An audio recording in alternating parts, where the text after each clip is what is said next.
تمہیں پتہ ہے یہ عرب کا ملک کسی ایک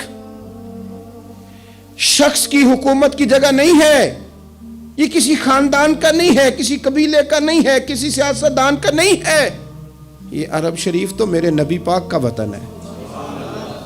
اس وطن میں جب گانے باجے ہوں گے، ڈھول ڈھمکے ہوں گے، تماشے ہوں گے، حضور کے قلب نور کو کتنی تکلیف ہوگی۔ اور ہم ہیں کہ مذاق بنا ہوا ہے۔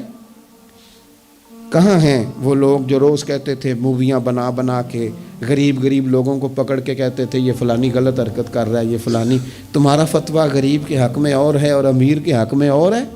اب بھی تو 2 ویڈیو بنا دو نا کہ یہاں یہ ظلم ہو رہا ہے۔ اور جب سال گزریں تو قومیں اپنا حساب کرتی ہیں، اور میرا اور آپ کا سال وہ گزر رہا ہے جہاں قرضہ زیادہ لے لیا گیا ہے، جہاں قومیں گروی رکھی جا رہی ہیں، جہاں ہمارا ہر پیدا ہونے والا بچہ مقروض پیدا ہوتا ہے، لیکن مزاج بن گیا نا بس مناؤ، جو ملتا ہے اسے مناؤ۔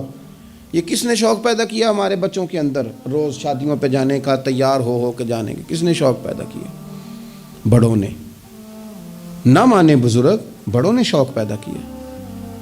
ہم نے ابلاغ اس طرح کا کیا، کدی موقع آنا ہوتا ہے انوتھے بھی نہ جائیے، ورنہ ہمارے بچوں میں شوق کبھی نہ آتا۔ ہم نے ابلاغ کیا ہے، ہم نے توجہ دلائی ہے۔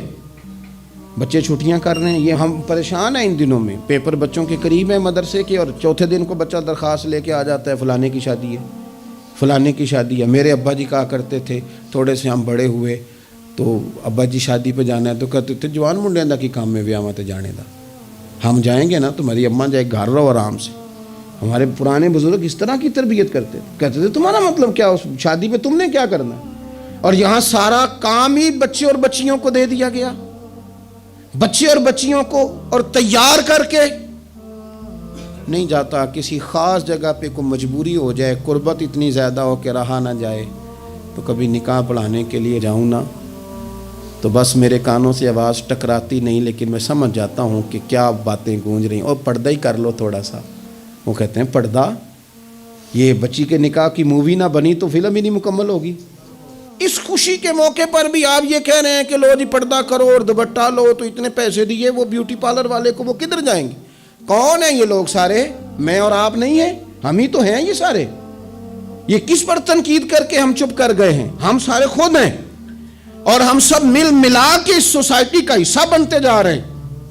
اب تو بھائی وہ مہنگے میرج ہال کے اندر جب میرج ہال لیا جاتا ہے تو ایک سمت عورتیں، ایک سمت مرد، اور بیچ میں پردے کا بندوبست بھی نہیں کرایا جاتا، چونکہ یہ تو دکھیا نوس لوگ ہیں جو پردہ کراتے ہیں۔ وہ کہتے ہیں وہ لو اتنی تیاری کی، کپڑے دکھانے کس کو ہیں؟ تم پردہ کرا رہے ہو۔ خدا سے ڈرے، مسلمان ان ابس کاموں کے لیے نہیں ہے، تو اونچے مقاصد کے لیے آیا۔ تو دیکھنا، تیری تو بڑی عظمت ہے۔ کنتم خیر امۃ اخرجت للناس تأمرون بالمعروف وتنہون عن المنکر۔ تجھے تو بھیجا تھا کہ تو دنیا میں خیر عام کرے گا، برائی کا ہاتھ تھامے گا۔ تو کہاں الجھ کے رہ گیا؟ اپنی تقریبات پر تھوڑی توجہ دیں۔ ایک تو یہ خوشی کی تقریبات، پھر ایک غم کی تقریبات۔ میں نے اپنے کانوں سے سنا ہے کل 10ویں کا اعلان اکٹھا کرا دیا گیا، اور یہ ٹھیک کیا جاتا ہے، ایک ہی دن میں دونوں اصال ثواب کی تقریبات ہو جائیں۔ اس کا اصل اصال ثواب ہے۔ اصال ثواب کیا ہے؟ اصال ثواب یہ ہے کہ آپ کو دعا کرنی ہے جانے والے کے لیے، کچھ قرآن مجید پڑھ کے، کچھ اذکار پڑھ کے، کچھ وظائف پڑھ کے اس کی روح کو اصال کرنا ہے، اتنا مقصود ہے۔ بڑی غور سے، مجھے تھوڑا ٹائم دیں گے آپ 2-3 منٹ کا صرف، اور میری بات پہ نا خاص توجہ کریں، خاص بات کرنا چاہتا ہوں۔ اگر اس میں کھانا پکانا ہے نا تو آپ نے کھانا اس لیے پکانا ہے کہ غریب کو، مسکین کو کھانا کھلائیں گے، اور جو ثواب اس کا ملے گا وہ بھی جانے والے کی روح کو ملے گا۔ لیکن اگر آپ اس میں دعوت پکا لیں، دعوت رشتہ داروں کی، یاروں کی، وہ تو بھائی دعوت ہے۔ ایک ہے کہ آپ نے کوئی ایسا کام کیا جس سے جانے والے کی روح کو، ہوٹل میں بیٹھ کے کھانا کھایا 4 بندوں نے، موج کی، مرضی کا انہوں نے گوشت اڑایا، تو وہ کہیں اس کا ثواب جائے گا؟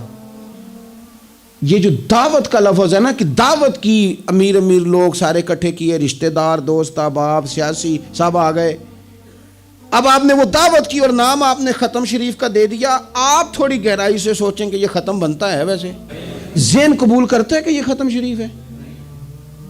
اب میں کہہ لوں، اب میں یہ بات کر لوں کہ ہمارے ہاں کچھ ولیمہ نما چہلم بھی ہوتے ہیں.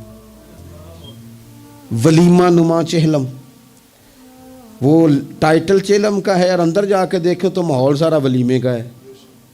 تو یہ سال ثواب ہے؟ آپ بتائیں ذمہ داری سے کہ یہ سال ثواب ہے؟ آپ غرباء کی دعوت پکائیں گے، غریبوں مسکینوں کی، ان کی دعوتیں اعلیٰ حضرت بریلوی رحمۃ اللہ نے لکھا ہے جائز نہیں ہے دعوت کرنا اس طرح. ہاں آئے ہوں کھانا کھا جائیں، فی نفس ہی رشتہ داروں کو کھانا کھلانا، دعوت کھلانا ثواب ہے، لیکن ختم کو، چہلم کو، 10ویں کو دعوت بنا لینا یہ درست. ویسے ان کو دیں آپ، ثواب ہے.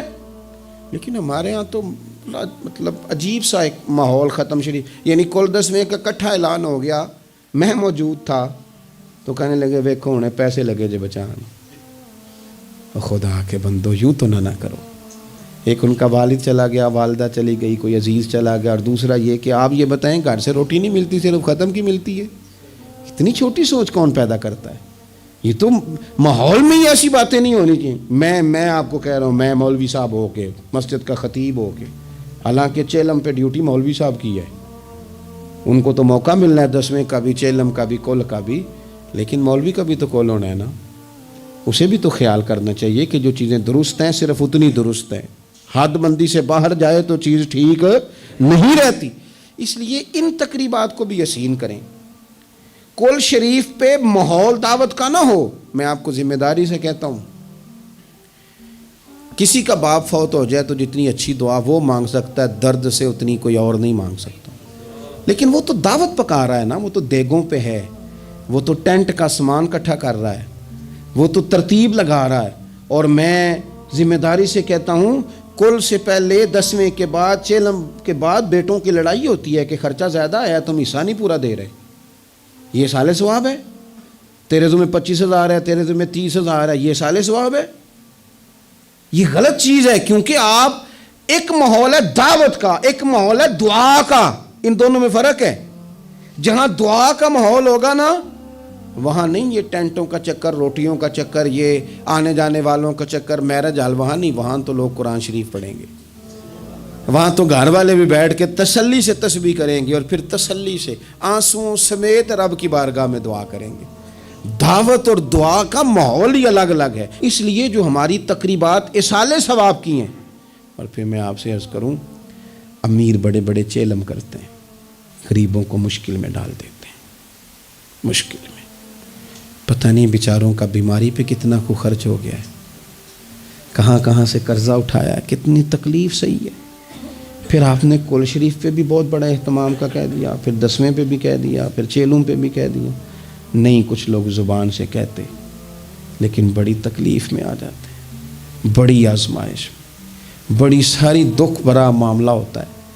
اور میں نے دیکھا ہے، چونکہ میرا شعبہ ہے، میں نے قریب جا کے دیکھا ہے، لوگ سوال جواب کر رہے ہوتے ہیں، جناب آپ کیسے کر کے کریں، کس کو دکھ بتائیں. ایک ماں کے جانے کا دکھ، باپ کے جانے کا دکھ، بھائی کے جانے کا دکھ، اور ایک یہ والا دکھ. نہ کریں یہ کام.